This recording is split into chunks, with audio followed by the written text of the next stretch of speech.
원룸이나 빌라 같은 다가구 주택은 토지 건물 등기부가 따로 되어 있는데 토지 건물 등기부 다 준비하는 게 좋습니다. 건물을 임차한 거라서 소송에서 꼭 필요한 거는 건물 등기부이지만 권리관계라든지 기타 쟁점들을 파악하려면 토지 등기부도 있는 게 좋아서 같이 준비하는 걸 추천드립니다. 새로운 토요일 꿈꿉니다. 기사회생TV 김민수 변호사입니다. 전세보증금 반환 소송하려면 꼭 필요한 서류들이 몇 가지가 있습니다. 이런 서류를 처음 소장 제출할 때부터 잘 준비를 해서 내면 사건이 문제없이 빠르게 진행되는데 만약에 하나라도 빠뜨리면 바로 법원에서 보정명령이 나오기도 하고 그게 아니더라도 재판 중간에 판사님이 서류 빠진 걸 지적하기도 합니다. 이렇게 되면 소송이 생각보다 길어질 수도 있어서 최대한 빨리 판결을 받고 보증금을 돌려받기를 원하는 분들이라면 필수 서류를 하나도 놓치지 않고 내는 게 중요해요. 그래서 오늘은 전세보증금 반환 소송에서 필요한 서류들을 전부 다 알려드리려고 합니다. 이걸 처음부터 잘 준비해서 제출한다면 단 한 번의 재판으로 승소 판결 받으실 테니까 영상 잘 보고 준비하시기 바랍니다.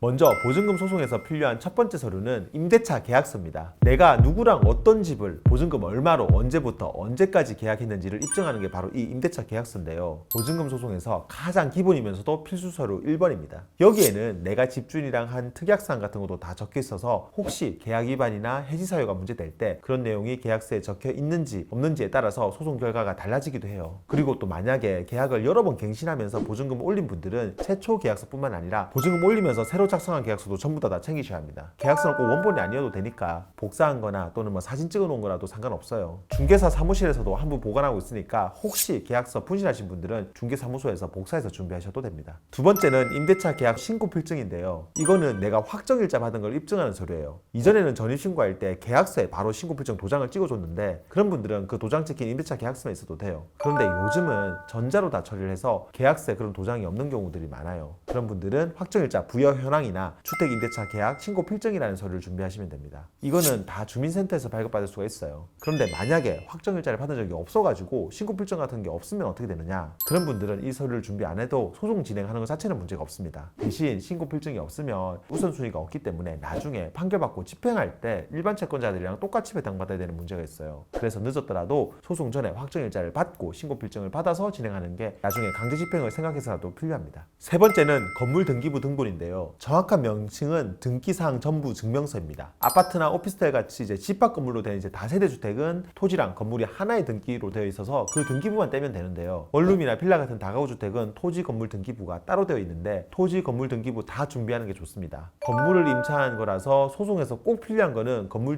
등기부이지만 권리관계라든지 기타 쟁점들을 파악하려면 토지 등기부도 있는 게 좋아서 같이 준비하는 걸 추천드립니다. 네 번째는 내 주민등록 초본인데요. 초본은 원칙적으로 주민번호랑 가구 주소까지 다 나오는 걸로 준비하면 됩니다. 다섯 번째는 임대차 계약 종료 사실을 확인할 수 있는 자료인데요. 보통 갱신 거절이나 계약 해지 통지를 문자나 카톡, 전화 녹음, 내용 증명 같은 걸로 할 텐데 그런 자료를 준비하시면 됩니다. 단순히 집주인이랑 통화한 내용, 그 내용만으로는 안 돼요. 정확하게 내가 기간 만료 2달 전에 갱신을 안 하겠다고 보낸 내용이나 또는 갱신 청구권 갱신이나 묵시적 갱신이 되고 난 이후에 계약을 해지하겠다고 보낸 내용이 있어야 돼요. 그리고 계약서에 나와 있는 전화번호로 보낸 것도 확인할 수 있게 문자나 카톡, 전화 녹음 같은 거는 상대방 전화번호도 알 수 있게 자료를 준비하시고요. 문자나 카톡은 캡처본이 있으면 되고 녹음 파일은 그냥 그 자체로 챙겨 놓으시면 됩니다. 혹시 이게 아직 제대로 준비가 안 된 분들은 소송하겠다고 마음먹은 지금이라도 바로 해지 문자나 카톡을 보내시면 돼요. 정 안 되면 이런 통지를 소장으로 대신할 수도 있으니까 준비 안 됐다고 해서 너무 걱정하진 않으셔도 됩니다. 여섯 번째는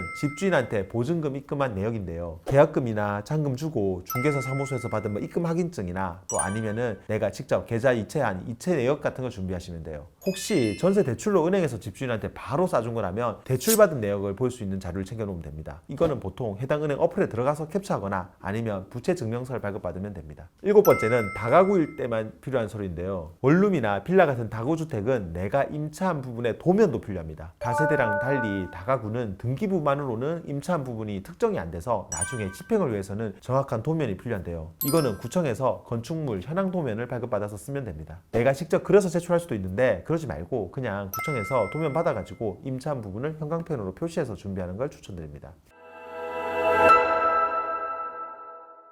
혹시 임대인이 법인이면 법인 상호랑 주소가 나오는 법인 등기사항 전부 증명서도 준비하셔야 돼요. 그리고 또 상대방한테 소송 이자까지 청구하고 싶은 분들은 집을 비우고 찍은 사진이랑 집주인한테 비밀번호 알려준 문자 같은 것도 별도로 챙겨 놓으시고요. 이렇게 하면 전세보증금 반환 소송에서 필요한 서류들은 다 준비가 되는데요. 혹시 변호사 상담을 받고 소송을 진행하실 분들은 여기에다가 처음에 내가 집을 계약할 때부터 지금까지 집주인이랑 있었던 일들을 시간 순으로 정리한 사건 경위서 같은 것도 준비해서 상담을 받으면 보다 빨리 사건 진행할 수 있습니다. 영상 도움되었다면 구독과 좋아요 그리고 알림 설정 부탁드리고요. 추가로 궁금한 점 있으면 아래 댓글이나 법무법인 김앤파트너스로 전화 주시면 친절히 답변 드리겠습니다. 다음에도 더 좋은 주제로 찾아뵙겠습니다. 감사합니다.